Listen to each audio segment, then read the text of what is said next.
All right, good day to you. My name is Fred Oakman, and as always with me today is Mr. Jake Peters. We are PS This Is Awesome, a PlayStation podcast.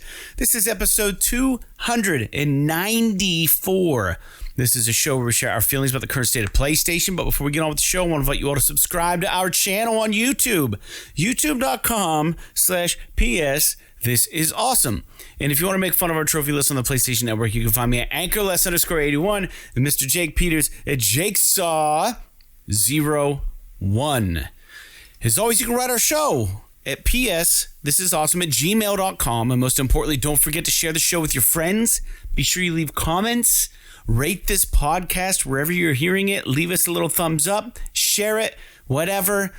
Make it lift us. You know, let's raise the tides. Rising tides. Let's make it happen. As a reminder, this is a video podcast, so you can watch our show if you prefer over on our YouTube channel. Be sure you subscribe to that. And for new and or long-time listeners, we now have a Patreon where you can support the show at a $1 level. The Patreon tier is called the One and Only $1 Club. Head over to patreon.com/PS This Is Awesome to become a $1 patron, and we will mail you a free die-cut vinyl sticker in the mail and give you a shout out on our show. Jacob, how are you doing we're recording this Monday, so this is weird. We've shifted. The show airs on Wednesdays now for non-patrons. I saw that I didn't actually watch it, but I saw that you had something posted on YouTube about the show being delayed, and I was like, the show's not delayed. We're posting. Well, we didn't know. We didn't know it was gonna. I thought this computer shit was gonna just. Remember, I had all those computer issues. Fair enough. Shit, man, that's something. You jumped the gun. Yeah, I need to talk about that a little bit. But how are you doing? I'm doing good, all things considered. I had a long weekend. Saturday I went and rode motocross, and then Saturday night we had a gig, and then Sunday most of the day we were doing family stuff, and then Sunday night I had a hockey game. So I'm pretty sore today. You wrecked your bike last week? What's that? You wrecked your bike last week? You talked about that last show? Wrecked my dirt bike last week, yeah. So, but last night I collided with someone fucking full speed ahead. And it was just a freak accident. And my stick snapped in half. Jesus, it must have taken the most of the impact. Because I felt fine afterwards. I stayed down for a minute just to make sure nothing was wrong, but then I felt fine. So I kept playing, but anyone who knows anything about hockey sticks, they're fucking expensive. So I just yeah, there you go. You know, it wasn't I don't know, hundreds of dollars just flushed down the drain because, you collide with someone and it breaks. And then later in the game, just a quick story about it, I was making a play and I went to pass the puck, and on the follow through, my stick got hung up and hit somebody in the face mask. They had a face mask on, but it caught him up high. It was a complete freak accident. But this guy unloaded on me, grabbed meanwhile, one of my sticks is already broken. And so I'm using my backup stick. He grabs it out of my hand and literally throws it into the fucking rafters of the rink. And it gets stuck up there in the netting. So, and this guy's screaming at me. And I'm just I was bro, it was an accident. I'm sorry. And he just keeps yelling, throws my stick. And I was just fine. I just got off the ice. I was I'm not gonna fucking deal with this. This guy's clearly unhinged. So I, whatever, a bunch of stuff. I still shook hands after the game and everything like that. And was he in the line? Talked to that guy. Did you shake hands with him? He wasn't. The refs told him to get off the ice. What an asshole. So he didn't shake hands with everybody. But because they saw what happened, it was a complete accident. It was it wasn't I tomahawked him or something. Right. It was a follow through, and it just got hung up in his gear. I'm sure it's stung or whatever. But dude, hockey is one of those sports that you can immediately tell who has control over their emotions and who doesn't in a sport like hockey. because the people who don't have control just become unhinged on the ice. And it is so crazy to see because I don't suffer from that hardly at all. Yeah. But it was just funny. Like my parents came to watch the game. And so after the game, I like got up and I didn't have a stick or anything because one was broken and one was up in the fucking rafters. And so I like got off and was like talking to them and they were just checking on me and stuff to make sure I was okay. And here comes like the one of the like maintenance guys for the rink with this big ass ladder. I had to like go out to the other side of the rink and climb up and get my stick out of the fucking netting. And so I was able to get it back. So that was good. I didn't lose both of my hockey sticks last night, but I just thought it was just so odd. Like I was just like, who fucking does that? Yeah, like dude. What is going on here? Like, yeah, that's a whole different level of being an asshole. But like, it's weird because like, I mean, hockey's kind of like football, right? Like, you're putting yourself in a situation where an accident could happen, right? You guys have rules to kind of keep people at like 80% or 70% so people aren't getting fucking beaten up, you know what I mean? But like, well, and for sure, to be clear, like if it wasn't that this happened literally as the game was ending, I would have probably been called for a penalty because I didn't have control of my stick and it caught somebody up high. Like that is a penalty, and I would have gladly served it. But it was just like, yeah, it was wild. And it's one, you know, I don't know if you've ever encountered people like this, but he's like one of the nicest guys off the ice, like totally chill in the locker room and everything. But like some people, man, they get out there in a competitive environment and they just can't handle it. And it's not just hockey. Like a lot of sports are like this too. It's weird. I think it's like, you know, I think you encounter Something this a lot. primal engages. Dude, it's like whenever you think about people charging the mound in baseball and stuff, it's like the same shit. You know what I mean? Where it's like, are there instances where the pitcher like on purpose beats a batter? Sure.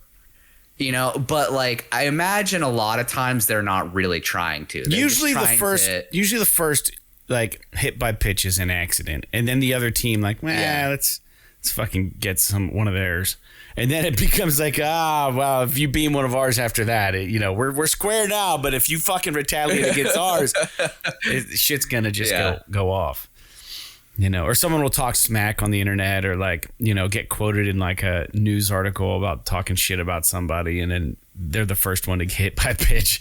And it's just like, but yeah, you're right, man. There is something like very, very fucking weird about the way people behave when they're in an arena. I mean, there is something intrinsically primal about competition, right? Showing that you're better, like you're better than somebody, right? It's like, I can beat you at this. They use the word beat, you know what I mean? Best, I can best you.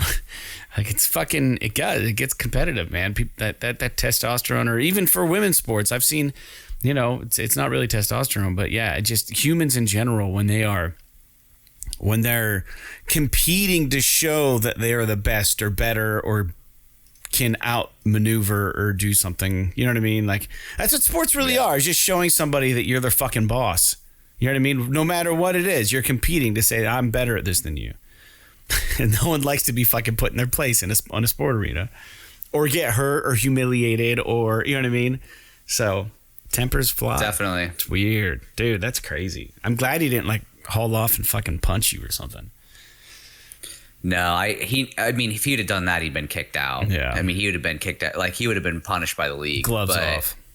Yeah. Yeah, we don't really have that problem anymore. I guess back in the heyday before I joined the league, it was pretty brutal, but it hasn't been that way in the last 10 years or so. Because everybody's scared of you. No one wants to get into a fisticuffs with Jake. Yeah, I'm like the smallest guy on the ice, but everybody's fucking scared of me. They know. Just because of how crazy my eyes are. Because you have to be tough. Into it. To be, to be the smallest guy on the ice, you got to have a fucking mean streak. Watch out for that guy. Yeah. He's fast. Fast and shorter than some people and sprier, but man, don't fuck with them. That's awesome, dude. I love it. Dude, my fucking week was just, it's been 100%. I got some weird news today. It's been a really fucking weird roller coaster, man. And it's news I'll share because it's not a big deal. Let it be a lesson to other people. But so we started off Thursday. I'm doing a 3D print and I fall asleep on the couch. It's late at night. You know some of this story, Jake. But my 3D printer runs until I turn it off. And even if it's done printing, there's no like screensaver, there's no energy saving mode. So it just stays powered on and it doesn't do anything. Just the LCD screen stays lit. And it's like, well, it'd be nice if you could like tell it, hey, when the print is complete, auto shut off. I'm sure some have that feature. Mine doesn't. So I woke up at like 2 a.m. And my studio, my printer's down in the basement because I run a ventilation out the dryer, whatever you want to call it, exhaust. And my studio shares a room with my basement. And I was down in the basement, 2 a.m. I'm tired as fuck. I got to work in the morning. I go and I shut off the 3D printer. And I just see like a glow in my studio right here where I'm sitting. I'm using this computer. I'm talking to a computer. I'm recording the podcast on my Mac. And, I know it's a little dated. It's like a 2017 Mac. I think I bought it in like 2019 probably is when I bought it. But it's 2017 Mac, the 27-inch Retina display. They don't make these anymore. But needless to say, I look in, there's a glow and the screen's on. And I'm like, well, that's not right because I have it in sleep mode and I don't have auto updates for a reason that I feel like we'll just lengthen this podcast beyond, but it's pertinent. I'll try to keep it short. My audio interface is a Zoom TAC 8. It's no longer being supported by the company Zoom. And I've daisy chained 2 of these units together and it's lightning. So it communicates really fast. When I record audio, when we're doing this, it works. I've got, I don't know, there's a couple bad channels on it, but I think there's 16 channels that I can record simultaneously into my Mac. My Mac can handle it. It's a perfect situation for my studio. It's no longer supported by Zoom. These things are like $550, $600 a piece. I've got 2 of them. My Mac was about $2,000. So I come down here. When I say it's not supported anymore, that means that the drivers aren't getting updated to play nice with the new operating systems that Mac rolls out, right? So at a certain point, Zoom has kindly put out a compatibility chart. And they say, here are the operating systems that your unit can work with. The most current operating system that they say my sound system will work with is Big Sur. And if you're familiar with Mac, all of their, I think they're all cities in California. Is that right? Are they cities or are they national parks or something? It doesn't matter. It's California. I don't know that Snow Leopard is a No, they did animals, and then when they switched, it became or El Capitan. Yeah, no, I think that's something though. I don't know, but anyways, they name them after something, so it's stupid sounding. It's called Big Sur, 2 words. So, and when I did my taxes this past year, TurboTax couldn't run on High Sierra, which is what I was running, and it said, well, you need to upgrade your operating system to run fucking TurboTax. And I'm like, well, shit, like if I upgrade my operating system to run TurboTax, I might lose my, $1,200 audio interface because it won't work anymore. And I'm like, I'm in a fucking pickle. So we talked about this on another show. Needless to say, I come in the room, screen's glowing, and it's like restarting. And I'm like, okay, that's weird. I'll just sit here and watch it. And the progress bar goes about a third of the way up. And then the screen goes dark, and then it comes back on, and it says, "There's an error. There's an error rebooting your computer. Press a key or just wait a couple seconds." And I'm like, "All right, I'm gonna hit a fucking key." And then it goes, "All right, booting.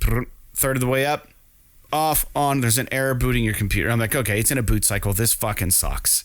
I didn't touch it. I didn't do anything. So my initial thought is hard drive failure. Like the hard drive went in the middle of the night, and then the system like when a person gets a super high fever, sometimes their brain just shuts off, the body just shuts down to try to cool yourself down. Maybe the fan broke, maybe something happened. I don't fucking know, but it's 2 a.m. I got to work in the morning, and now I'm worried about like all this shit down here. So I get down here, get my phone out, and it's like, oh, boot into recovery mode. So you press like Command Shift R or something when you reboot it, and it takes you recovery mode. It has an application called Disk Utility. And you run that on the hard drive, and it checks the boot record for any errors. And then if it finds them, it's supposed to repair them and reboot it, and you should be good. In Disk Utility, I run it, and it goes, oh, there's an error. It says the message that I get from Disk Utility while I'm in recovery mode says, use Disk Utility in recovery mode to fix this error.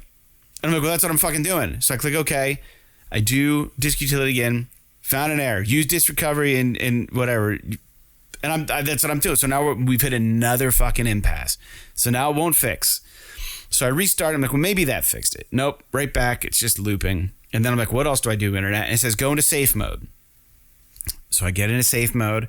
And surprisingly, it comes up. My computer screen works. Everything's like, I'm like, dude, I'm just going to run my computer safe mode forever. Like, I get in safe mode. It's running about as slow as like, I don't know, like a 286, like whatever. Like, it's like the slowest Intel processor in the world. Like, everything is so bogged down.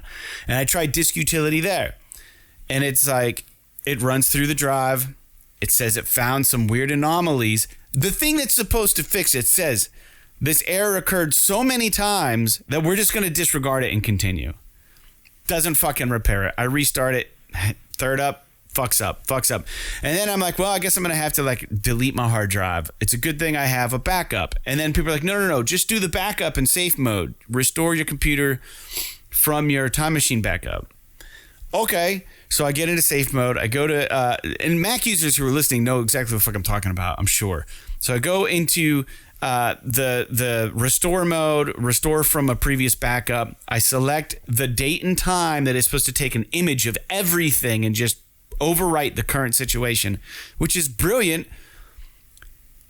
It won't give me the hard drive to restore it to. So it's like select a drive that you want to install this recovery snapshot on. It's not finding the hard drive. So I'm like, it's got to be the fucking hard drive. At this point, I'm like full-fledged panic. Like, my computer needs fucking service. The hard drive, it's a Fusion drive, which is like it takes one drive, but I think it splits half of it into a flash, and then the other half is like your main hard drive. It's just weird shit Apple was experimenting with back then, but nowadays they just have solid state drives. It was like the solid state drive maybe before solid state drive. Anyways, so dude, long story fucking short, I go and I'm like, I go back to recovery mode. You have an option to upgrade or option to reinstall OS X, the base operating system that it shipped with. I'm like, you know what? That's the answer. Because installing a new operating system on a Mac doesn't format your hard drive. It just overwrites it. It puts it. So I'm like, all right, I click on the thing. I connect to the internet through recovery mode. It says the location on the server for this file is no longer valid. So whatever the link that they're using Mac for OS X when you do this reboot, it just doesn't fucking work. So now I'm like, now what the fuck do I do? So I'm looking up like Apple Genius bars. I'm like, I got to take it to Pittsburgh. And that's when I started posting all those things on YouTube because I'm like, there's no way this shit's getting fixed.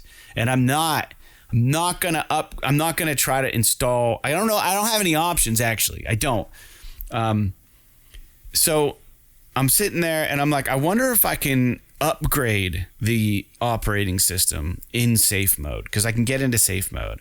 And if I can get into the App Store and I can do a software update and update to the latest operating system in on Mac, at least I'll get my computer back. Now, my audio interface, it says it's not compatible, and the latest system is Ventura. It's not compatible. It says Apple Silicon /Ventura, not compatible. And I'm like, all right. And I start thinking, well, fuck, I'm running an Intel processor on this Mac. It's older. So if I just update the operating system, is it really Ventura that it's not compatible with, or is it computers that ship with Ventura, which would be the new Apple Silicon? And like, I don't know. They're not clear about it. So it's probably just not tested. So anyways, I'm able to finagle a way to upgrade my operating system in safe mode. And I install Ventura. And I'm like white knuckled. I'm sweating all of the things. I'm just sitting here. It's like, okay, install will be done in about 5 minutes, 4 minutes, 3 minutes. And the progress bar is going. And it fucking boots up. Sound audio shit works.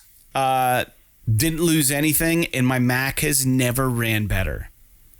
So I don't know what happened. I don't know why my Mac quit working. I don't know why it rebooted. Maybe I have a hard drive that's on the fritz of breaking.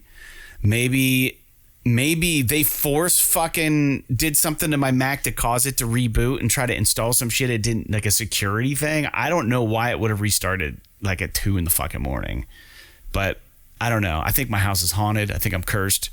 But that's the story of my hard drive, dude.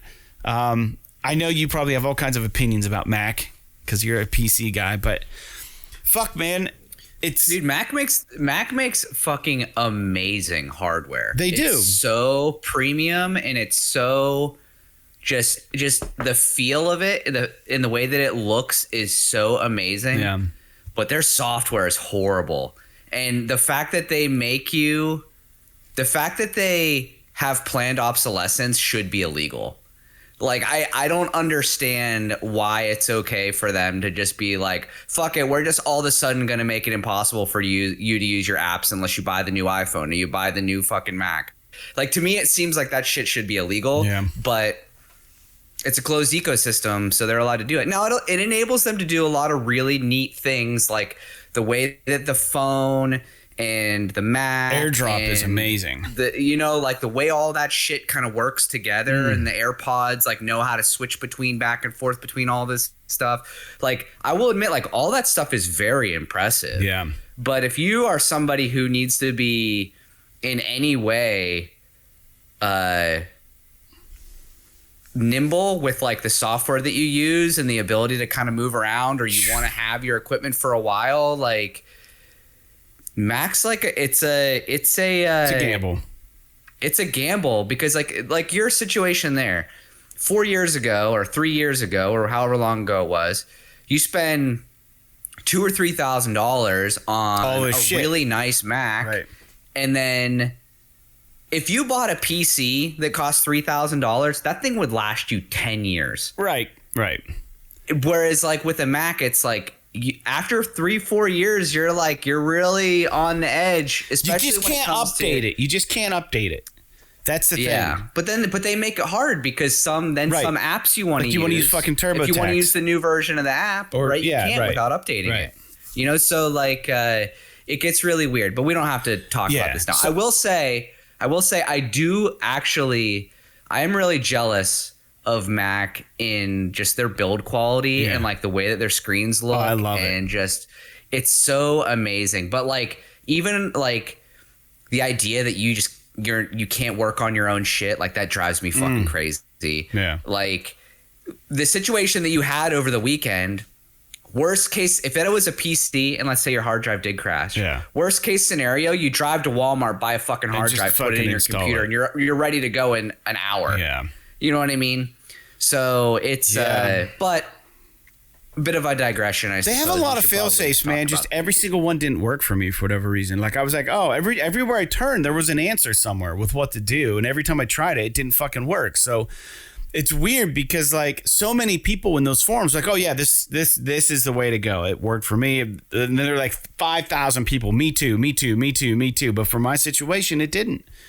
So I mean, you just don't know. But the other couple quick things that I want to talk about. We'll get to the PlayStation stuff in a second. I feel like I miss the listeners in doing this. It feels like it's been a while, but it hasn't. Feels like it has. Two other quick things. We had that show for, Saturday night. It was weird. Like there weren't a lot of people there. I went in afterwards and Casey was like, dude, there were 40 people in here who came for the music, but they said it was too cold to be out there.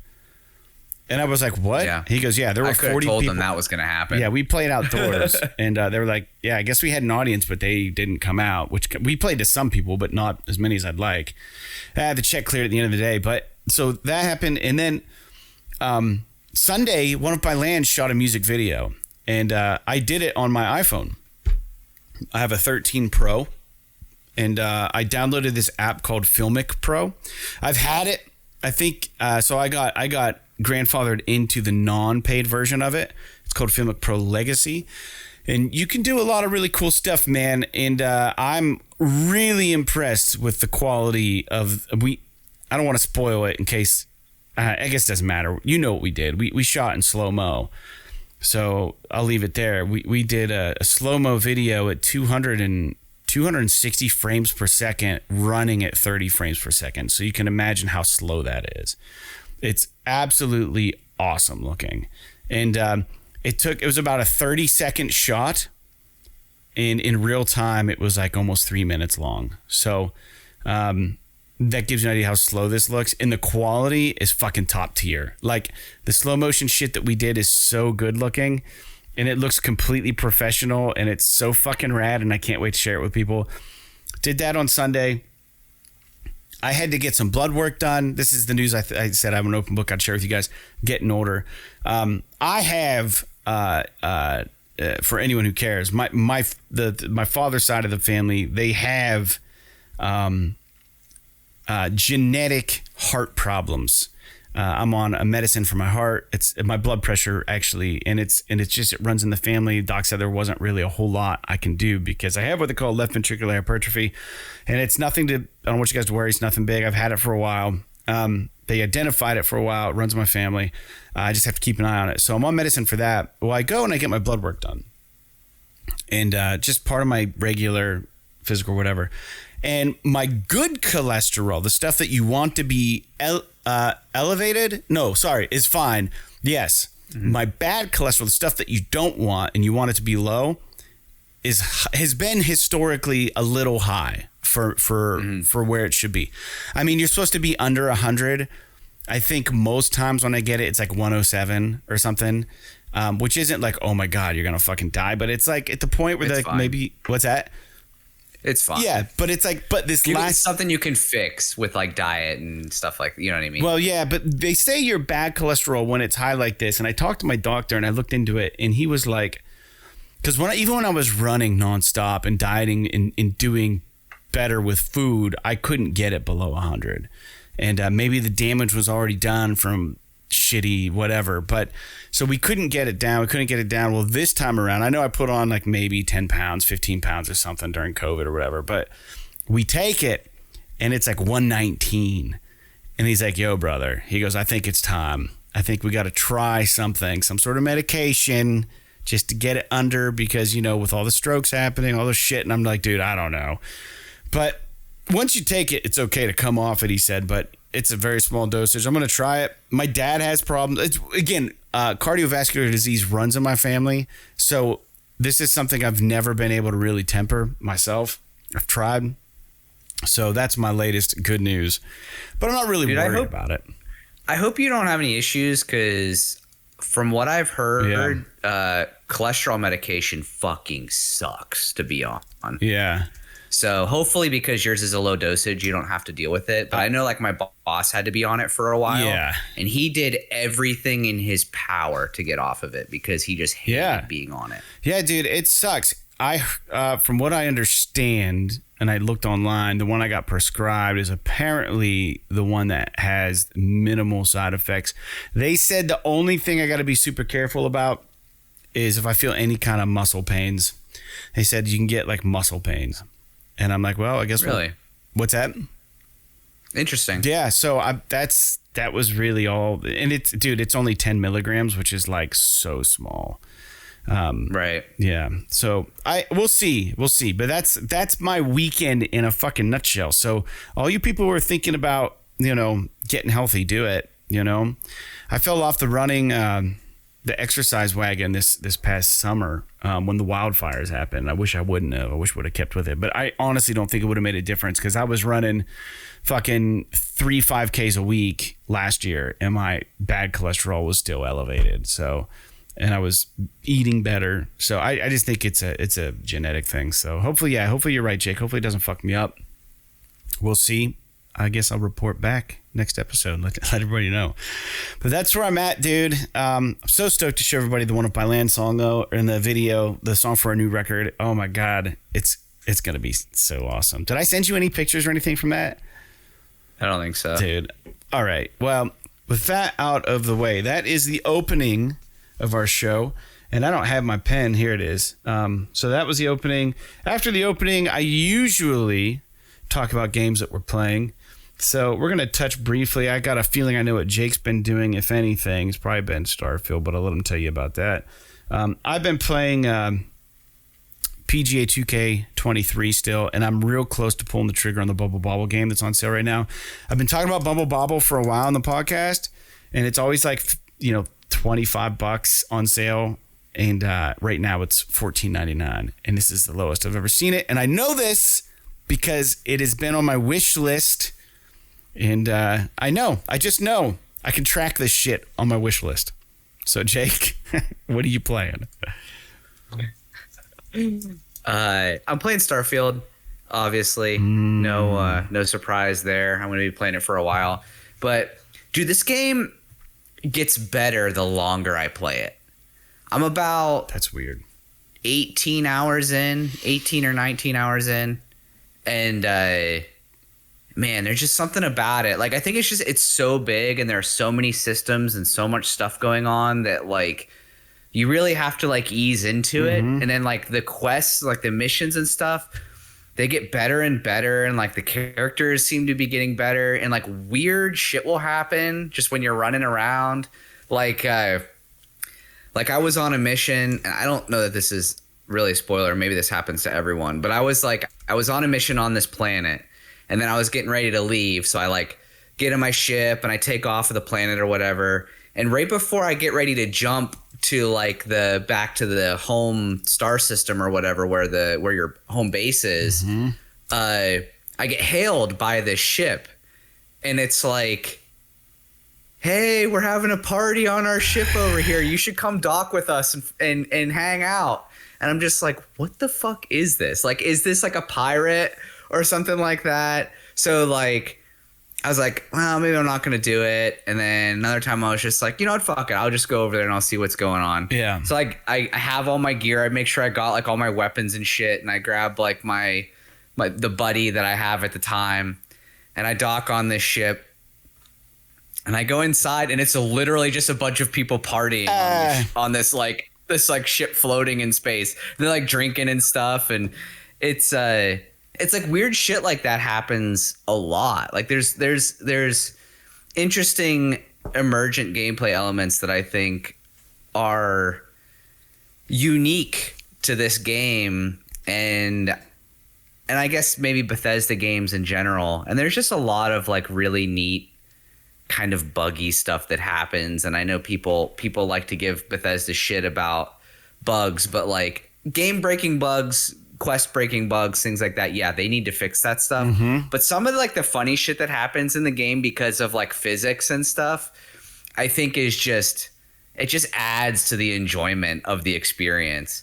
And I dicked around a little bit with like the ship builder. There's like a thing where you can just build your own ships and all this, and kind of like add habitats and put different cockpits on. And like the ships, like when you finish building it, you can go inside of it and fully walk around. That's awesome. You know, when you're between missions and everything. And it's pretty neat. And I don't know. I'm just really enjoying it so far. So I don't really have a whole lot extra to say about it, but it makes me bummed out that Bethesda is Xbox exclusive now, because I think from my perspective as a fan, I think their content is kind of a big loss for the PlayStation community. I don't think it's going to hurt the PlayStation community as a whole, because, you know, PlayStation still has what I would consider the best of the best in terms of like AAA experiences. Right. But I think that there's something about not just the Bethesda games like Starfield and Elder Scrolls and Fallout, but even shit like, you know, Doom and Wolfenstein and what was the game that I just Deathloop, you know, that like Dishonored, that kind of stuff. Now, and maybe it's possible that in the future, because some of those games have history on PlayStation, that they'll release new ones on. But I don't know. I would just assume that we're not getting anything. You know, so I don't know. Maybe someday you guys will be able to play it, whether it's on PlayStation via like some PlayStation version of Game Pass or whatever. But I was talking last week about how I bought that dongle for the PlayStation controller. I ended up returning it. So I've just because I was playing on the PlayStation controller and I was like, oh, this feels all right. And then I switched back over to the Xbox controller, and it felt just as good on the Xbox controller. And when I had that dongle plugged in, it would like freeze up my Xbox when I tried to switch between controllers and stuff. So I was just like, I can't be fucking with this hacky shit. Yeah. It was too expensive for that. So I just boxed it up and sent it back. And they gave me a full refund. Amazon gave me a full refund for it. But wow. I think it worked really well. But it was just like, if I had my PlayStation controller paired and then I tried to use my Xbox controller, it would like, the Xbox controller would connect, but then it just wouldn't work in game. Yep. And I would have to disconnect, pull the dongle out of my Xbox, then reconnect my controller, start it back up, and I don't know. That's part of the reason why I just generally don't buy third-party controllers and hardware and stuff like that. It just has never really, in my opinion, been perfect. Huh. Yeah. Well, I think it's probably the right move. Get rid of it. If you're not using it, why let it sit around, be a paperweight? Yeah. Get your money back. Yeah. Very good. Well, hey, we're going to get into listener feedback every episode. Jacob and I, we talk about what you guys want us to chime in on. And you guys can write the show on our YouTube channel. Just leave a comment on this episode. You can send us an email at pssawesome@gmail.com, or as we prefer, you just head on over to our Patreon and give us $1 a month and write us over there. But One Black Talon writes in, and he says, is there any way to listen to your podcast from late 2020? I would like to hear your initial reaction to the PS5. Lucky for One Black Talon, yes, there is. There is a way. Our Tumblr site, we used to host all this on a Tumblr site. It's still there. We used to talk about it in the intro of the show. But our episodes have been cataloged on Tumblr. Now, I quit uploading to Tumblr a while back, so if you can't find them through the regular feeds, then I don't know what to tell you at this point. But I was able to find that episode, and I redirected One Black Talon there. And if you guys are interested, the address to our old shows, just so we can prove we've been around as long as we have, is tumblr.com/PS. This is awesome. There's some very embarrassing podcasts on there where we didn't know what the hell we were doing. But you will probably be able to notice the growing pains if you want. But it's funny because on that episode, we still had the old intro song where we're like cussing and stuff, which is talking about Ted eating a stick of butter and all that old shit. That was the intro song. I'm pretty sure the Tumblr site goes all the way back to OG, like original. Yep. First episode, right? It was very painstaking, but I was able to save all that shit. So, yeah, it's all on there. So you guys can check it out there if you want. If you want a little PS, this is awesome history. But yeah, that's an interesting episode to request. Was like when the PS5 was announced or whatever, our initial impressions, and it's on there. What's nice about the Tumblr site, I think you can actually just search within our site for keywords, and as long as I put it in the show notes, then it'll pull up everything I think that involved that, which is really nice search feature. So if you go to the archive, I'm just like browsing the Tumblr site now. Mm-hmm. If you go to the archive, it's like as we posted them, they're on there, but then when you get to September 2016 must have been when you uploaded everything, because there's just a menagerie of them, and it goes all the way back to episode 1.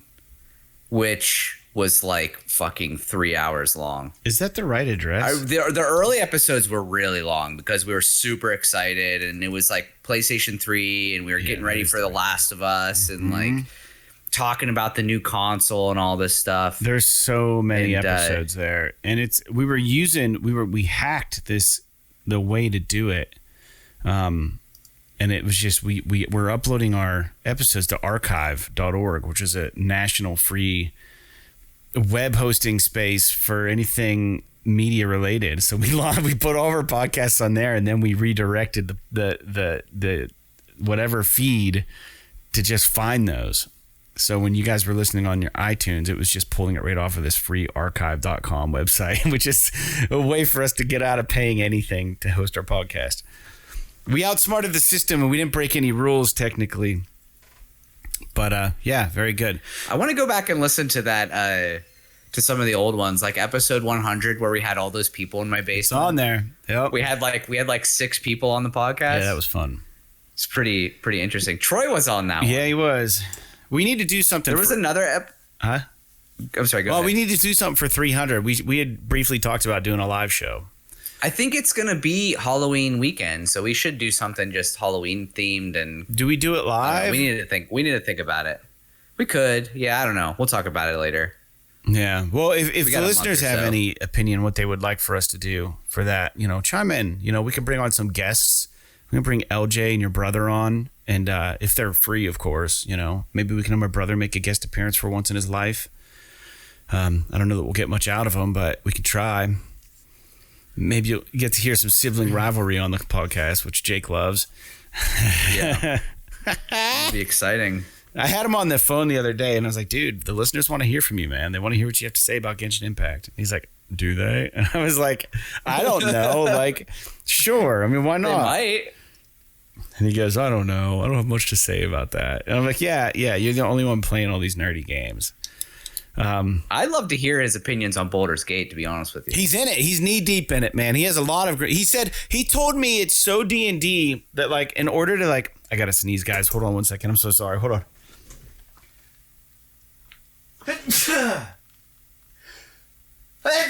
Woo! All right, got that out of my system. He said that in order to, like, heal another character, you have to throw a potion at their feet or throw a potion at them to heal them. And it's so D&D that he had a person who was dying. He threw the potion, and the potion hit them and killed them. Like, because it's a dice roll. And he goes, dude, he's like, it's so hard because you just don't know what's going to happen. Like, you can have your intent. I've heard that it's very hard. I am really interested in playing it still, but I have heard it's very hard. Yeah. So, anyways, yeah, maybe we'll get him on here to talk about Baldur's Gate 3. The other listener feedback comes from Big Box. And Big Box writes, I just heard Fred talking about his too many great games launching in a narrow window dilemma, and there seems to be a way to ease the financial burden. I have no idea why or how Sony allows this, but the PS5 settings, you can share your account with any PS5 user on planet Earth. This means you can share your libraries with one another so you can coordinate game purchase and theoretically spend half the money you normally would. You buy Baldur's Gate 3, I'll buy Spider-Man 2. We'll both be able to play each for half the price. I'm not sure about the details as I don't do it myself, but it might be worth looking into if you're interested. Probably doesn't work for multiplayer games. Another great show. Catch you next week. Big Box, this is something that I think Jake has some familiarity with his brother. I think they've done this. I don't know if you have to trust another person with your card information or your account information. So I don't know specifically if what he's talking about is the same thing as what I do with Josh. So Josh is logged into my PSN account on his PlayStation, and I am logged into his PlayStation account or PSN account on my PlayStation. And the way that it works is that I have my console at home is set as my primary PlayStation, and his is set as my secondary, and vice versa. Mm-hmm. So I can log into his account, download any of his games, and then switch to my account, and they're still installed and I can play them. And that's how the sharing works between him and I. But I don't know if what Big Box is talking about is something a little bit more straightforward, where you don't have to share account information with somebody else. Because my brother could technically, because I don't have it all like password protected and all this shit, he probably could log into my account and buy something on there. But it might not with my credit card. But it might not let him because it's not the primary console. I'm not sure. We've never this really shit dicked is with so that because I mind-boggling trust for him. me. So Yeah, I don't know a whole lot about it, man. But I do know that I appreciate Big Box for bringing it up. It's something definitely worth looking into. It's not really... So he has something that would be good to get, interesting to get Josh's opinion on is I gave him I didn't give it to him. I let him borrow my PSVR 2 because I was like, I'm installing Starfield. I'm not going to be playing this thing for a while. And he was interested in it. So he was like, can I borrow your PSVR 1? And I was like, well, do you still have a PS4? He's like, no, I sold my PS4. And I was like, well, then you can't use it because I don't have that dumb fucking dongle. It would run like ass. So, anyways, yeah. So I was like, I'll just give you my PSVR 2. It's way better anyway. You'll have way more fun with it. Plug and play. Yeah. Do whatever you want to do, and just don't break it, and I'll just get it back whenever I get it back. And so I know I don't know what all he's played, but I know he bought Beat Saber, so he's been playing around with that. Yeah. Should have made him buy it under your name. That way, when he gave it back, you'd have a new game to play. As the fee for borrowing my $550 headset. Yeah. Dude, any games you buy? No, I don't care. I told him he should download Gran Turismo and try it, but it's kind of a big ask because you got to. That's a big game to install. Yeah. To like just try out, I don't know. Sir. But I did have the hankering a few days ago to like break it out, play Gran Turismo in VR. It's so good. Yeah. Well, very good. Well, thanks for writing in, and we're gonna get on with the news here. And the news is interesting, and we're gonna cut right to what I think everybody wants to hear us talk about. And the first point of news is that there was another PlayStation. What's it called? What are they called? State of Play. I almost said showcase, and I was like, I know that's not right. There was a State of Play. So we'll get to that big story first. We've kept listeners waiting until Wednesday for our show. So let's dive into the good news first. And they launched a State of Play on Thursday. And we saw some things. We're just going to go briefly over some of the things that they showed off and initial impressions, opinions, real quick through it. We don't need to elaborate on all the stuff too much, but the takeaways were we saw more gameplay from Helldivers 2, and we get a release date. So this is going to be released in 2024, but it's going to be early. It's going to be February 8th, 2024. This game looks good, man. It looks really cool. It's definitely on my list. Jake? Helldivers 2 looks awesome. I am very curious as to how it's going to play, just because, I'm not a multiplayer gamer, so I don't know how this is going to sit with me. If it's something that I'm going to be able to really play. But, it definitely looks good, though. It looks very, very fun. I just don't know if it'll work from a single player perspective, so we'll just have to see. Yeah, looks good. We also saw Honkai Star Rail. I believe this was shown during the State of Play. I can't remember. I thought it was, but if it's not, just consider this another news point. But it got its release date for PS5 now, and that's going to be October 11th. So that's coming right up around the corner. There's been a lot of curiosity about when this game's going to drop for PS5. Now, Honkai Star Rail is by the same developer who has made Genshin Impact, which started off as a mobile game, and it's one of those gacha games, and it just has people. It's just sunk its teeth into so many people, and I'm expecting Honkai Star Rail to do the same on PS5. I'll probably fucking try it, dude. It's free. So, Jake, anything about Honkai? I mean, it looks interesting, but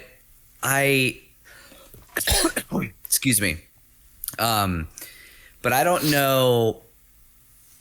The thing is that this game is probably going to be a lot like Genshin Impact, where when I play it, I'm like, man, this seems like something I would really enjoy if it wasn't a free-to-play game. Like, if it didn't have all those free-to-play elements and the gacha shit in there, I think I would really like it. And I have a feeling that Honkai Star Rail is probably going to be exactly the same way.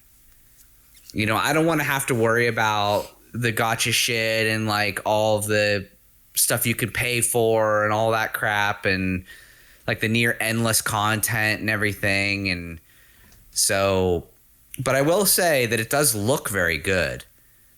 So I'm excited for the people that are in these types of games. I mean, I don't know if your brother is excited for it at all, because I know he's a big Genshin guy. Yeah. But if he likes Genshin Impact, he's probably going to like this game too. But he might have so much in Genshin, he's just like, and that's the other thing that you got to worry about when you're developers. If you make the same kind of game, but just in a different like setting, which is like this kind of futuristic, it's like, are you gonna get those people that you already have completely invested in another game of yours, or are you just trying to get more people into the shit that you make that are interested in different stuff? Yeah. I don't know if you're. That's a good point. Yeah, I don't know. Anyways, and next one we saw, this one was actually hilarious. It was this walking simulator thing that was kind of a joke. It's called Baby Steps. It's just the guy's fucking legs just going like this as he's walking, and it looks so goofy. I don't have anything to say about it except it looks ridiculous. It looks like it's going to be one of those games that is just going to be just because of the physics and situations that happen, that it's probably going to create some hilarious like content. Yeah. You know what I mean? But I don't know if it is something that I would find necessarily fun to play, if that makes any sense. Right.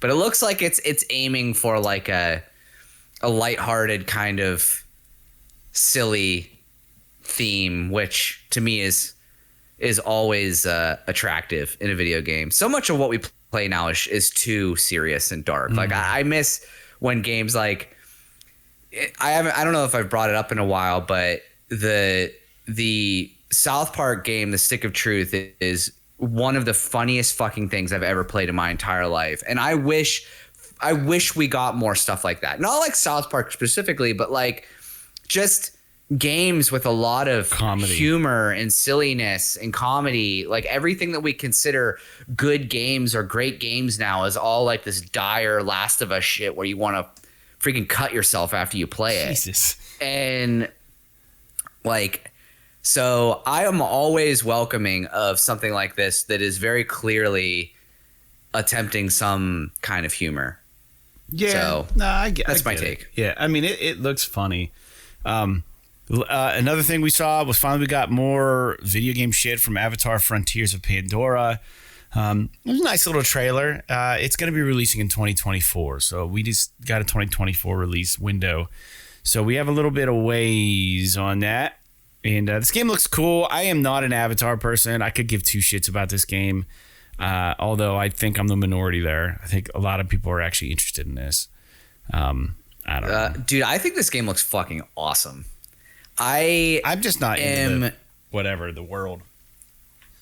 Dude, to me it looks like, and I know this is a lot of people have been saying this, but it literally looks like a Far Cry game that they just put a Avatar skin over, and it looks like it doesn't look like they phoned it in. Like it actually looks like they put a lot of effort into it. So I'm actually really intrigued by this. And I don't know. I think everybody kind of thought this game was going to come out this year, but it's probably good that it's pushing to next year because there's just too much shit releasing right now. And I don't know that that it's really a good time for it, if I'm being honest. So I'm excited. It doesn't say we didn't get an exact date, right? They just said 2024.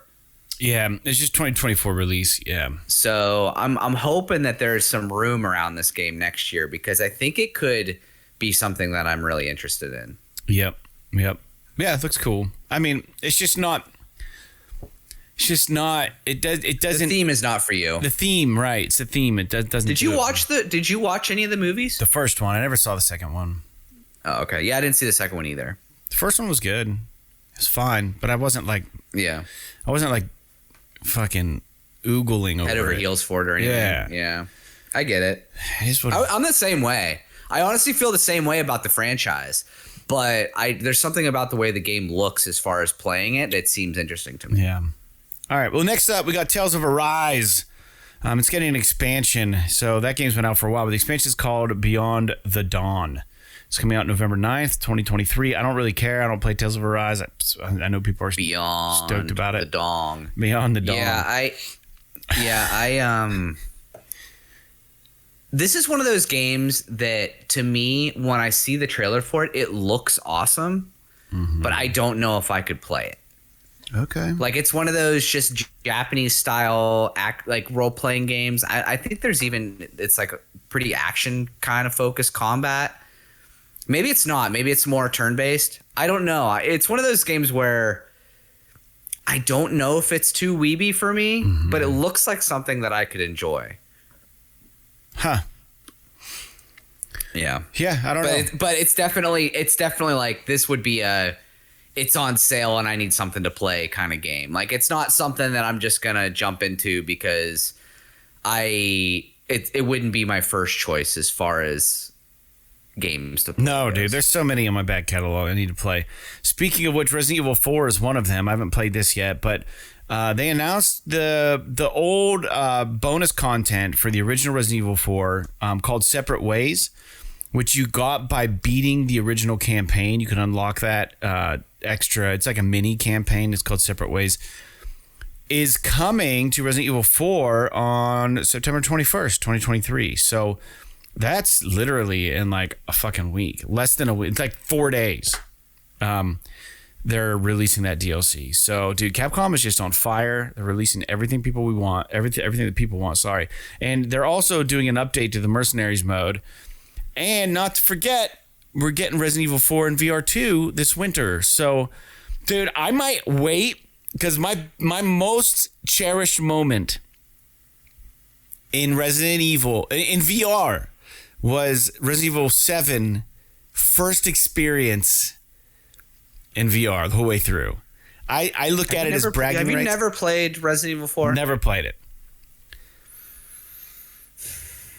I'm of two minds of it because I almost feel like you should play it as it was intended first, just to get the experience of the game that everybody covets, and then do the VR mode. But I don't know. That's an interesting perspective to be like, I've never played Resident Evil 4 before, so the first time I'm going to play it, I'm just going to drop in VR because it's not going to control and play the same as it would in third person. Right.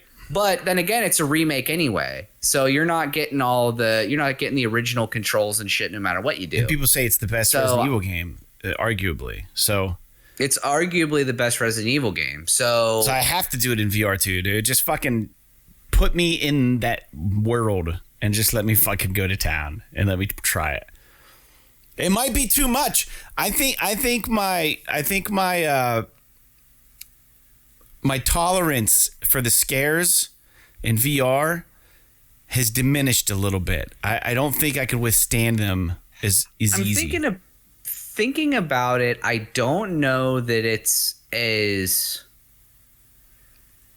I don't know that I would consider it as like objectively scary as something like Resident Evil 7 in terms of like the environment and stuff like that. The way that Resident Evil 7 and I think Resident Evil 8 was the same way. Village was the same way Village? where they just like I never played it. Oh Jesus. No. Yeah, I need to play that. But like I played 7 and they made that game to be specifically scary in first person. And this game being third person, thinking about all the combat and everything that you go through, like I don't know that it is as objectively scary, but who knows? It might be. In VR. I think this is the way for me to do it. Yeah, 100%. Just take a week off around Christmas and just play it, man. Very good. And Jake, there's been games that I've recommended for you. I don't know what they are at this point. But you gotta play Resident Evil 8, dude. You gotta fucking. I know. I want to play it. It's not. It's not a game like Darkest Dungeon where you're like, oh, this game is amazing, and I believe you, but I don't know if it's for me. But Resident Evil 8, I know I will like it. It's just one of those games where I have to convince myself to play it because there's so much other shit coming out. Like the fact that I didn't play Dead Space Remake or Resident Evil 4 Remake this year, which in my opinion are the two greatest survival horror games ever made. Yeah. I didn't play either one of them. But you did play Callisto Protocol. But I did play Callisto Protocol, which arguably is not as good, but it was a new experience, so I really enjoyed it. But I was playing other stuff. Like like there's just so much, especially this fall, there's so much good stuff coming out. And I don't know, man. It might be the middle of next year before we get a break. Because there's even more games coming out. Yeah, you start feeling like you're getting pulled under by the undertow here. It's just like you're getting analysis paralysis or decision fatigue. You know what I mean? Like, I don't know what. Something's got to give, you know? I don't know what to even download next because Alan Wake's coming right around the corner. Like, I want to play that. And then we got news on Alan Wake in a second. But moving forward, we got another big trailer for Spider-Man 2 at the State of Play. I didn't even watch it. I didn't watch it. Intentionally didn't watch it. I don't want to see anything else about this game. I know what it's going to be. I don't need the story ruined for me. Jake, I think you feel the same way, right? Yeah, I mean, I kind of scrubbed through it, but it's basically just like some shit about how the map works and stuff, and some extras. I think if you buy the deluxe edition, like all these extra suits you get and all this crap. So yeah, I didn't really dick with it too bad, or too much, but yeah, I don't know. It's gonna be awesome. I'm not really worried about it at all. And then Final Fantasy VII Rebirth. So the next, I guess, section of the Final Fantasy VII remake got a release date, February 29th, 2024. And that it's going to be a PlayStation exclusive, but only for the first 3 months, which makes me wonder where the fuck else is this part of the game landing? PC, maybe? But just the second part? Well...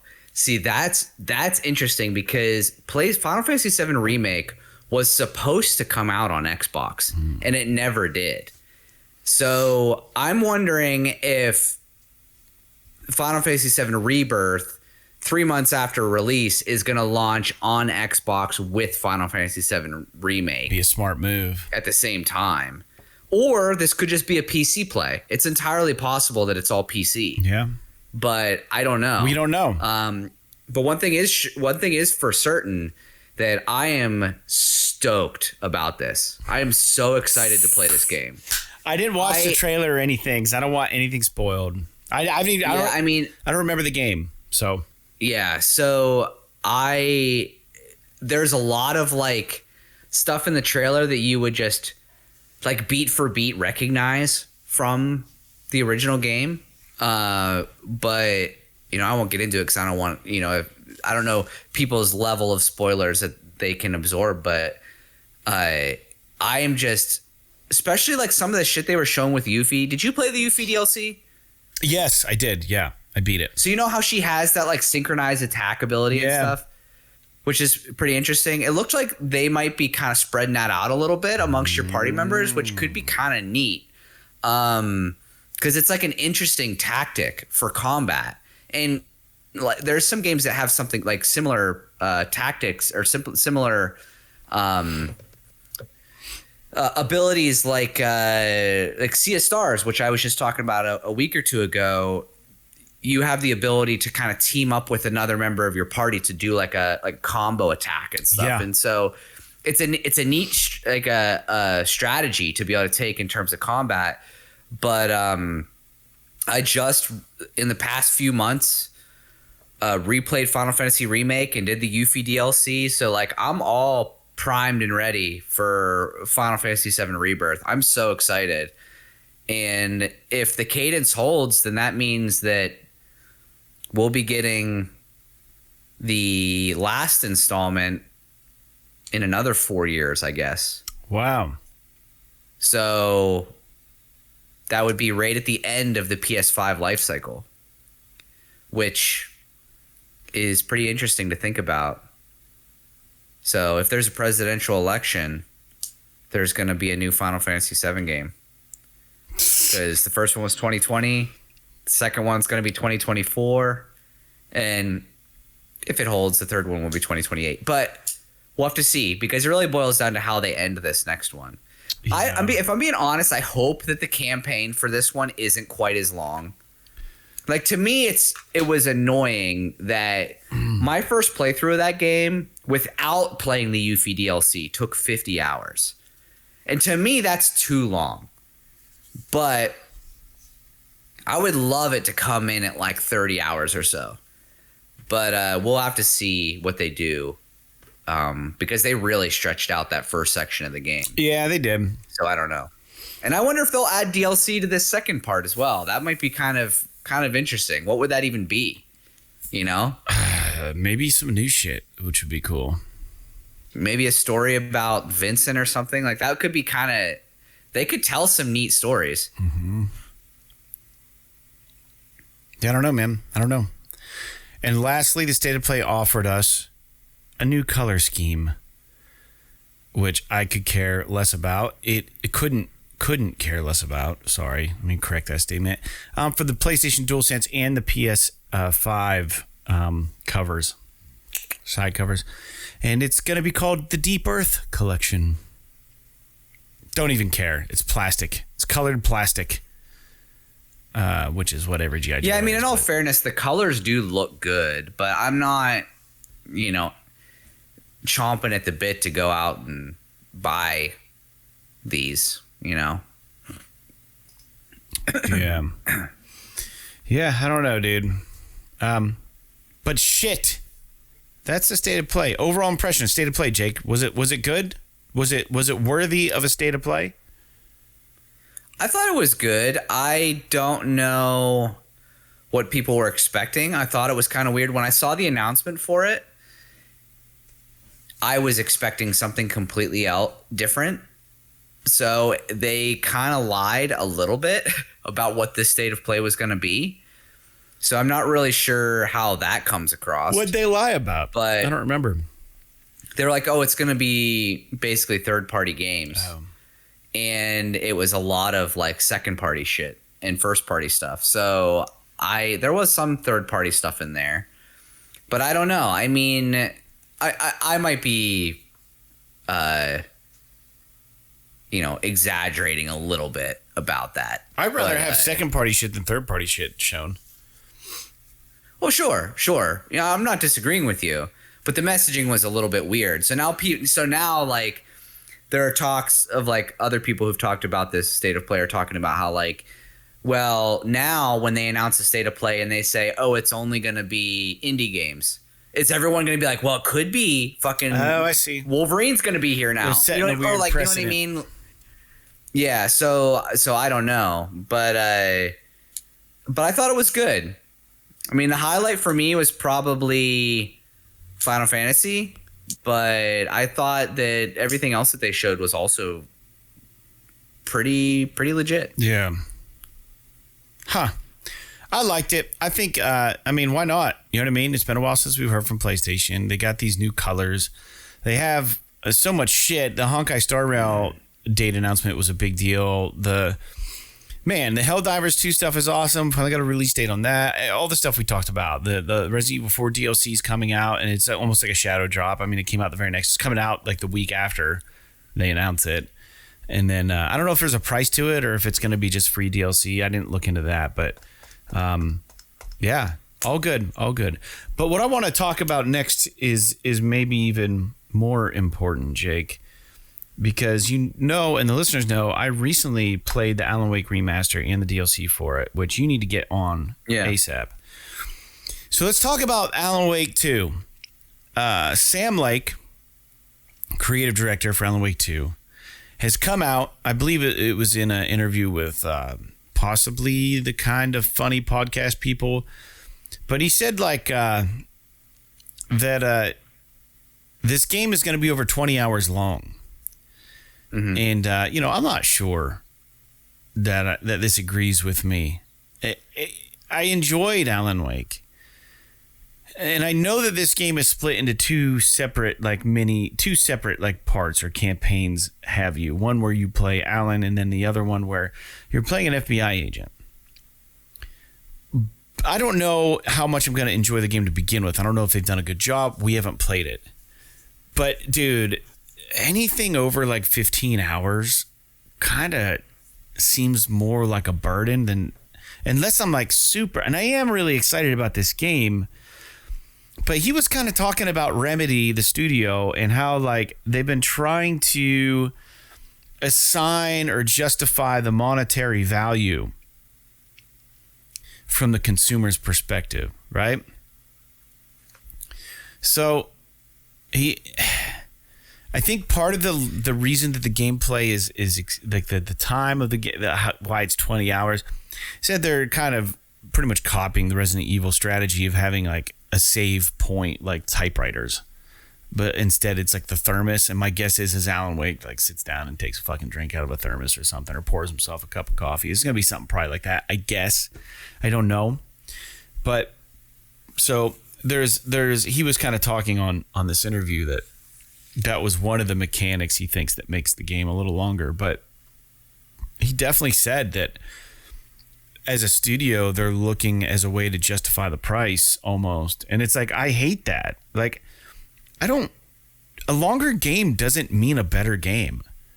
So yeah, this is kind of bullshit. I mean, I would be a little bit more upset if it was like 40 hours. Yeah. 20 hours to me seems a little on the long side for a game like this.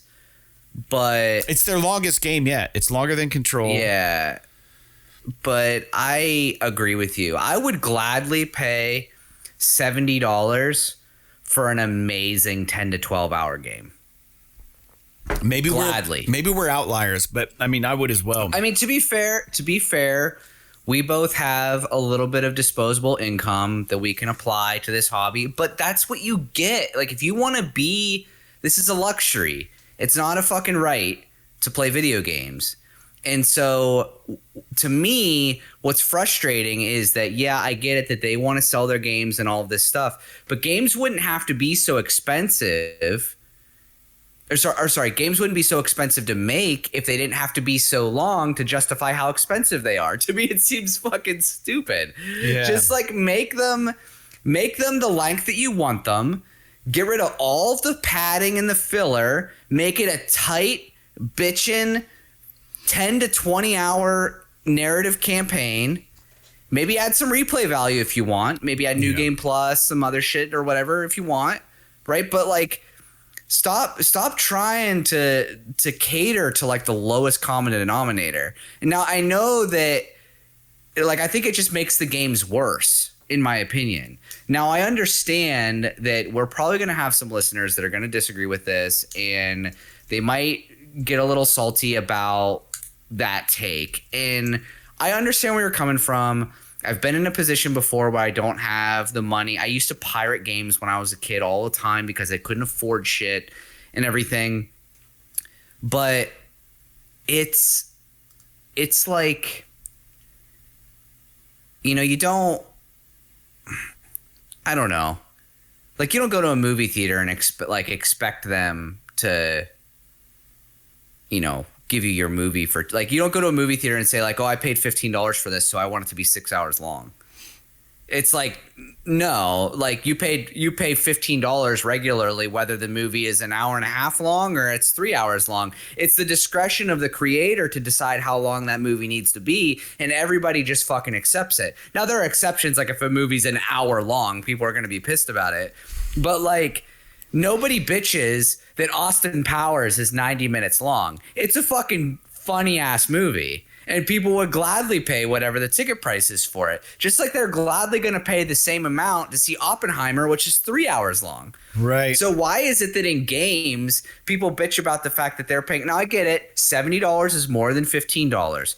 But you're also talking about a short game is 10 hours long, which is already 3 times longer or 4 times longer than your longest movie experience. Right. So it's one of these things where I think that people just need to like think a little bit more carefully about what you're like. Be careful what you wish for with all of this race to the bottom shit with price, because you are directly responsible for bringing into existence things like the live service stuff, all of the gotcha shit, all of the loot box stuff, all of the freaking DLC, all of that crap is to make it to like justify these games that are costing so much money to make, because we have to make them longer and longer and more complicated and more involved just to justify their price tag. Or if they're free to play, obviously you need to pay for it somehow. Yeah. But I don't know. I sorry, that was a little bit of a rant. But no, you're passionate about it, and that's what we need. So I'm back. I'm okay with 20 hours. I'm okay with it. Famously, the first Last of Us, my first playthrough of it was like 18 to 20 hours, and I thought it was perfect because that game, every single second of that game was thought out, and it was really, really paced well and everything. The Last of Us Part 2, they went too far. The game was too long. It dragged in places. I was way ready for that game to be over before it was even over, which is unfortunate because it's one of the most impressive games ever made. So I really don't like the idea that studios are now coming out and saying like, yeah, we're going to make it longer just because the consumers want it to justify $70 or whatever. Like, to me, that's a bad reason to justify your art. Like, I think that if you complete your campaign and it's 5 hours long, then okay, I agree. Yes, you should make that game longer. Give the consumer a little bit more value. But if your campaign comes in at like 10 to 15 hours, and you've got like a proper New Game Plus and shit in there, I don't think you have to justify your $70 price tag if it's a AAA top-notch experience. I mean, that's just me though.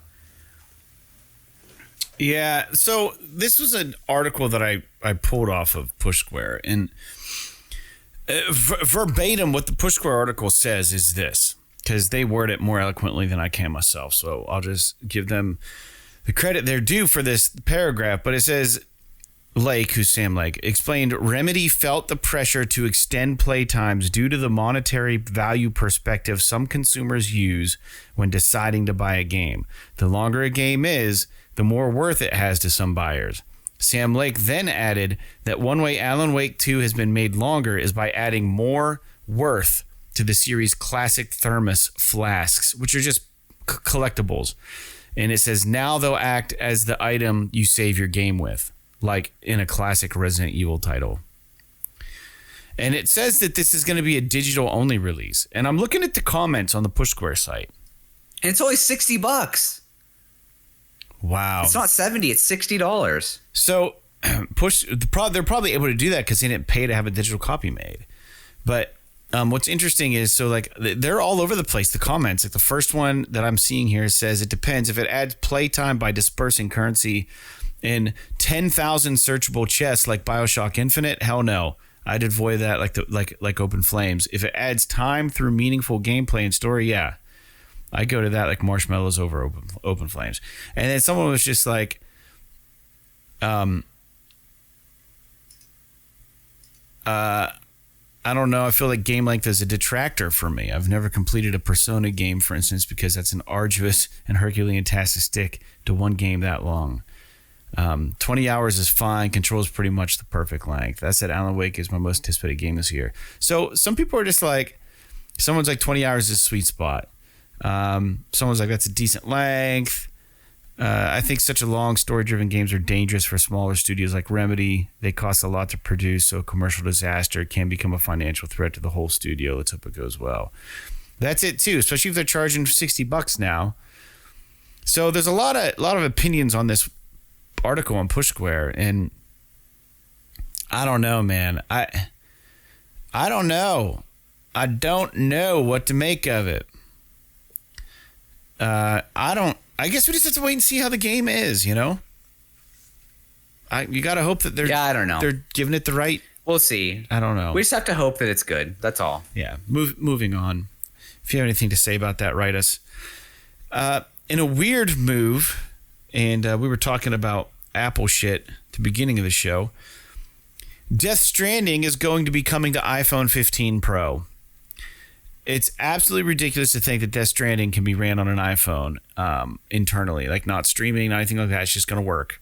And just as an aside, the iPhone 15 Pro has a base price launch of $999. So that's almost double what your PS5 costs.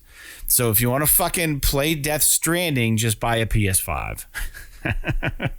But it's impressive nonetheless that it can run on that. It's cool. It's really cool that they can do this. But I think it's a little bit kind of like, why? Like why would you want to have that experience on your phone? It just seems kind of bizarre to me. But it's cool that they could do it. I mean, it seems kind of just like a flex on Kojima's part. Of course. And on Apple's part. You know what I mean? Yeah. So I don't know. I'm not going to be playing Death Stranding on a fucking phone. I'll tell you that. And Lord knows when Death Stranding 2 comes out, I'm going to be all over that shit. Anyways, which we haven't heard much of anything about lately at all. So I think that's a 2025 release. If we're lucky, knowing how Hideo just fucking takes forever to make shit. There was a new firmware update that came to the PS5s, and some people might be wondering what the hell that was all about. Mainly, it's just extra support for Dolby Atmos, and you can install SSDs up to 8 terabytes now, which is fantastic. The access controller is now 100% support on the PS5, along with other quality of life improvements. And we don't need to get into all that here. If you're curious about the firmware updates, you can find more information online. There were quite a few little things that were kind of cool, just quality of life shit. But I don't know, 8 terabytes of SSD space? I have some comments. First of all, if you need 8 terabytes in your fucking PlayStation, there's something mentally wrong with you. Maybe you're a fucking digital collector. Please write in and give me a reasonable justification for why you, in this day and age, have to have 8 terabytes of storage in your PS5. That fucking SSD is going to cost more than your console.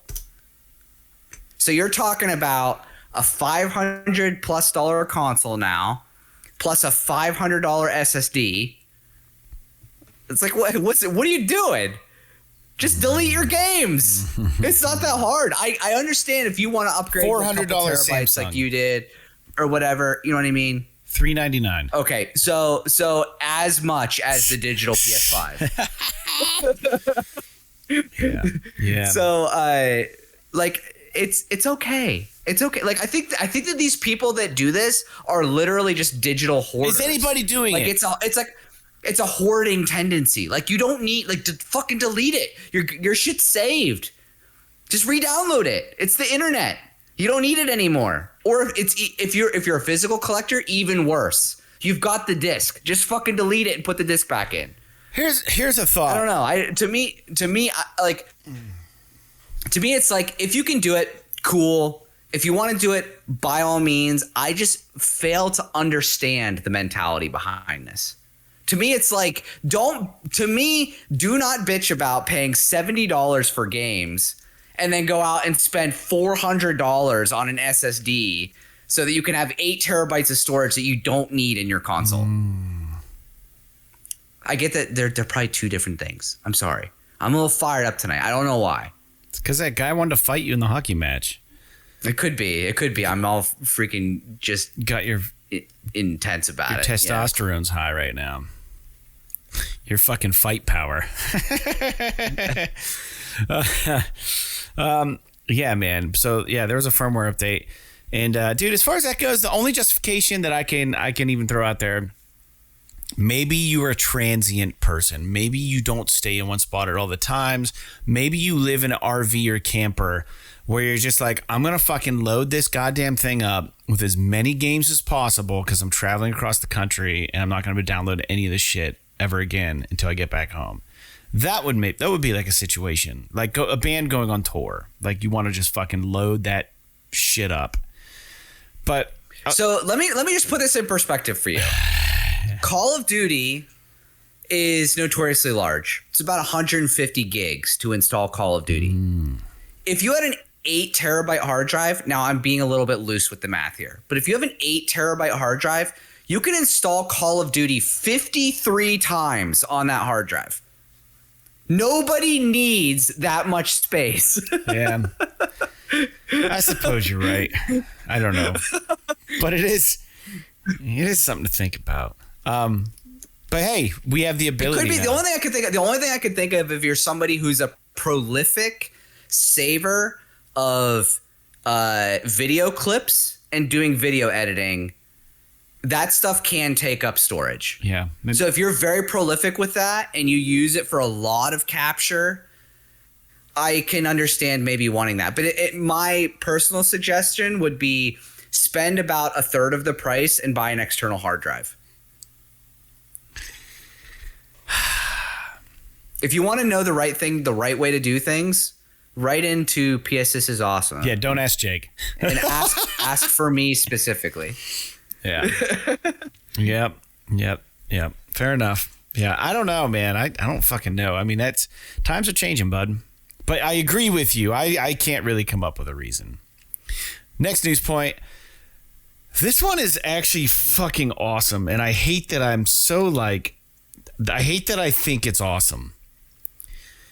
I like that I think that it's awesome, but at the same time, I hate that I think it's awesome.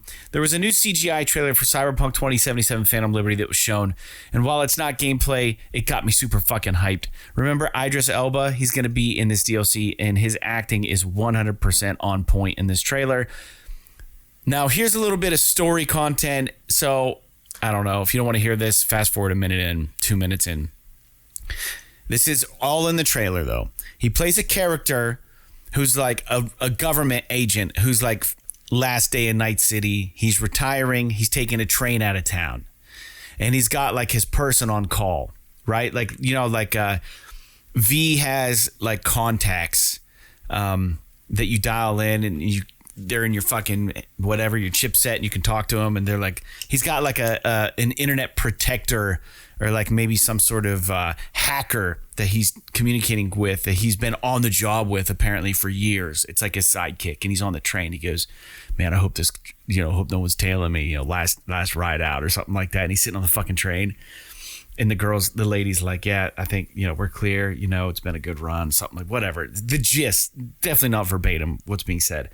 And then all of a sudden she gets disconnected and she hears like all this fucking shit, and it's CG. Now they're going through like a tunnel or something, the train, and the lights start flashing on and off. And when the lights kick on, you see Idris Elba just fucking going to town, like beating the shit out of people who are like trying to attack him on his way out. And he's like killing them and stuff. And then it's just smash cut. You don't know what happens. You assume he dies. Smash cut to his contact, who's like on an airplane. She's working for the government. She's meeting with somebody important, and that airplane or that spaceship gets fucking shot down. And I think the premise is that brings Idris Elba's character out of the woodwork 7 years later, and he's actually alive, which is fucking the dopest fucking thing ever. Like, and it's just like, God, I want to fucking play it. But then like, I know what fucking CD Projekt Red does. And I didn't get back through the Cyberpunk shit, but dude, it looks. This trailer is, I mean, I didn't watch it before, but I have it on mute, but I'm just kind of scrubbing through it. Fucking awesome. And it seems like it's graphically impressive. It's a CGI trailer. It's not like what the game's going to look like, but I know, but even still, like it looks fucking good. It looks legit. So I really liked Cyberpunk when I played it. So I'm not opposed to replaying. I don't know that if I would necessarily replay the whole game. You don't have to jump back into it to play this DLC. Like, I'm really stoked about it because the premise is Idris awesome. Elba is a great actor, and obviously I think Keanu's back to play Johnny Silverhand. Yeah. Fuck, man, it's gonna be good. Could be good. Yeah, it's gonna be good. Of course, it's coming out in a really bad time, but correct. I'd like to get to it eventually for sure. So they announced Christmas time. They announced this recently, Jake. Yeah. So the huge 2.0 update to Cyberpunk, whether or not you buy the DLC Phantom Liberty, just the update to the original game drops on 9/21. 5 days later, the 26th, and like within a fucking 2 weeks, Phantom Liberty is going to be dropping. Yeah, man. A week from new skill trees, all tomorrow. that shit. Yeah, it's going to be. They revamped a lot of shit. Police system, vehicle combat. I think it's. I don't know. I don't know if vehicle combat's a good thing or not. I mean, it always controls like shit no matter what game you play. They can't even do it in Grand Theft Auto well. But anyways, it looks awesome. So go check that trailer out. It's definitely worth watching because it looks really dope. And news that we don't usually get enjoyment out of talking about on the show is Ascendent Studios. We never like to hear this shit, but they're the developers behind Immortals of Avium, which just dropped. They've laid off half of their team. due to poor sales of the game. And that was a direct result of that. And roughly 40 some people lost their jobs on account of that. Now, I have heard mixed impressions of this game. I've heard some people say that it's way better than what the reviews are giving it justice. And I've heard some people be like, yeah, there's too much shit going on the screen. It's hard to follow. I don't know. Like, I think it looks pretty good, if I'm being honest. I just think that they released it at a horrible time. Like, I don't understand. This is like classic EA shit. Like, this is how they killed Titanfall 2. Like, why are you releasing this game, which is a new IP? It's gonna take a little bit to get eyes on it anyway. Why are you releasing it in the midst of Baldur's Gate and Starfield and freaking Cyberpunk and all this other stuff that's going on this fall? Like, I don't understand what they were thinking. They should have found a hole, maybe like in spring next year or something, where there's like a month where there's nothing really huge around it. And I think it could have done way better. I don't know. I am interested in playing this game. Of course, but because of everything else that's going on, I'm not going to get to it for a while, if I ever get to it, because they released it in a really bad time. I say that the travesty in this is exactly what you're talking about, man. It's a brand new IP. The internet wasn't really a buzz about it. It looked cool as shit. They're I think it might be a brand new studio too. So it's like, why wouldn't you not just give them every boon or possible, give them all the leverage you can give them on a new title like this? Like, why release it now? Like, and what sucks is if EA made this decision, they pretty much tanked that studio, man. They took what they wanted out of them. They have a new IP to sell, and 40 people got laid off. And it's just like, dude, that's the thing that's stupid though is that like EA could have made way more money if they just held on to it a little bit longer, I think. Yeah, who's making those calls, man? It's really crazy to think about. I don't claim to know anything about how the industry works from a business perspective, but to me it just seems like they knew that all these other games were coming out. Why would you send a lamb to slaughter like this? Like, it just seems crazy to me. Yeah, I don't know if the game's good or not. I mean, it visually looks impressive, but I think a lot of these games are going to look impressive moving forward. But it looked cool. I mean, I've heard it's fun. Like, I've heard it's not like the greatest game ever made or anything, but I've heard it's really fun. Yeah, and I think that it sucks that it just got hung out to dry. That's all. I'll say what sucks is if you make a game like Immortals of Avium, and it looks as cool as it does, and it's a brand new story, and it's an original IP, and then literally within weeks of releasing the title, the studio lays off half its staff. What message does that fucking send to all these other studios about making new IP and dumping your heart and soul into something original? Like, it's like, is it worth the fucking risk? So you want to know why we're getting Twisted Metal remakes? You want to know why we're getting another fucking Uncharted? You want to know why we're getting more Last of Us shit? You want to know why we're getting, BioShock remakes? You want to know, why are we getting more Metro games and nothing new from them? It's because everyone's fucking terrified that the new thing they come up with is going to fucking tank. And these games cost a lot of fucking money to make. And if the community doesn't support these things, I'm not telling you to go out and support every game because it looks cool, but I think that, and I haven't played it, but the impression I got is like you said, Baldur's Gate 3 comes out, everybody's goo goo gaga, everyone's fucking goo goo gaga about Starfield and all these things, and it's just like, dude, this ecosystem is very much like I remember it being in a signed band back in the day. It's just like, you are as big as what people make you. You could be a great band, but if people aren't fucking running their mouths about how awesome you are, you're not going to float to the top, even if you're great, because no one's going to take the time to check it out. And I think that, like, because of the attention and because, like you said, like the fact that these promotion machines have been running on Starfield and running on Baldur's Gate. And, you know, the success of Baldur's Gate, I will say, from Larian Studios is kind of a surprise out of left field. I don't think anyone was like, oh, this game's going to be fucking amazing. That game earned where it's at. But when that wheel starts spinning and how the internet is, and like, you know, quick memes fucking catch on. It's just like, those are the only fucking games that people are talking about. So this game gets pushed to the bottom, whether it's deservedly or not.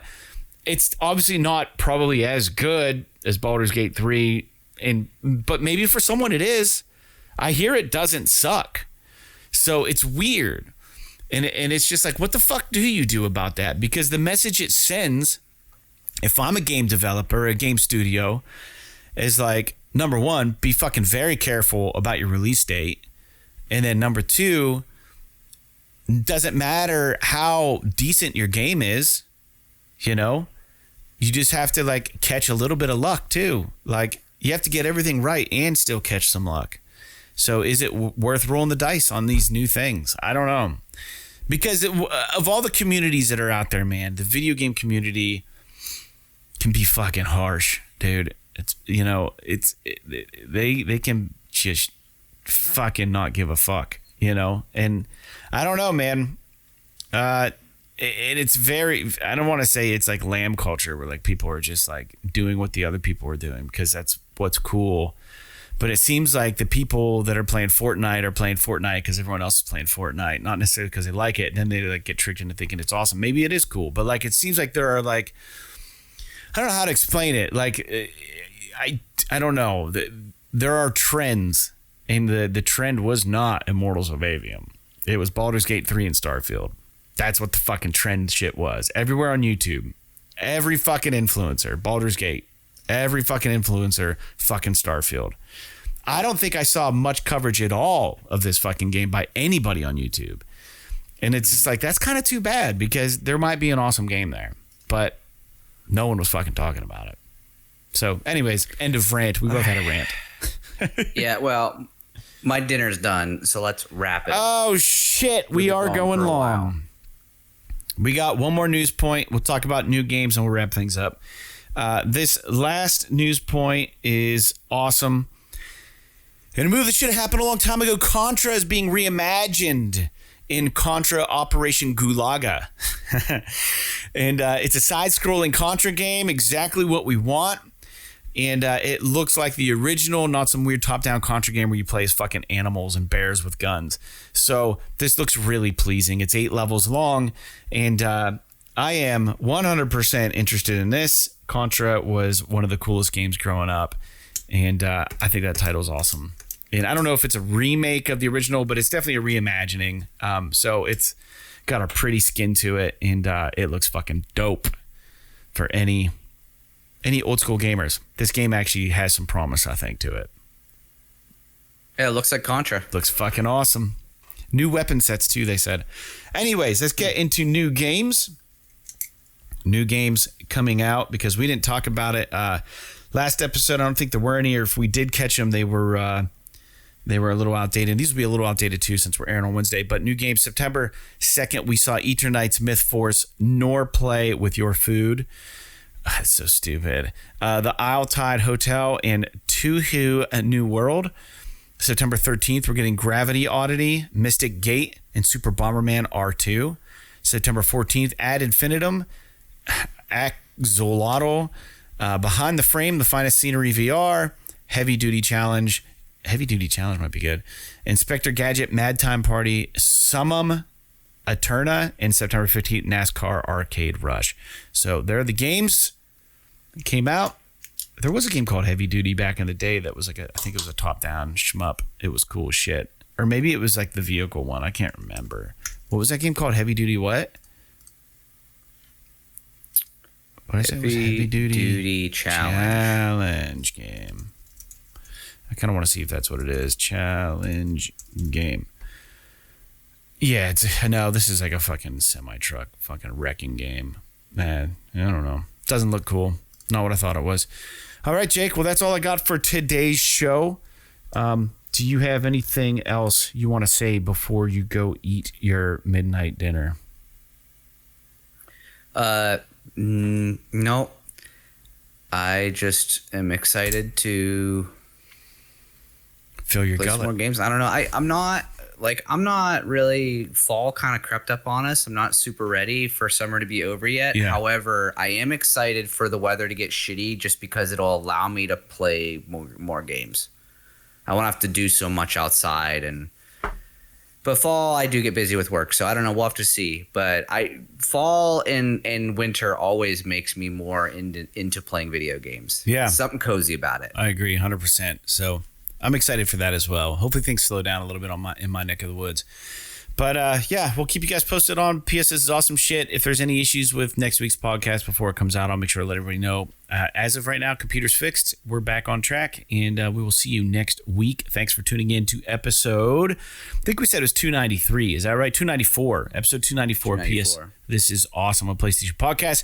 Tune in every week, Wednesdays, or become a patron and get the show a day or two early. Maybe 3 days if you're lucky. With that out of the way, like Contra, C-Smash VRs, and Castlevania Harmony of Despair, P.S. P.S. This is awesome.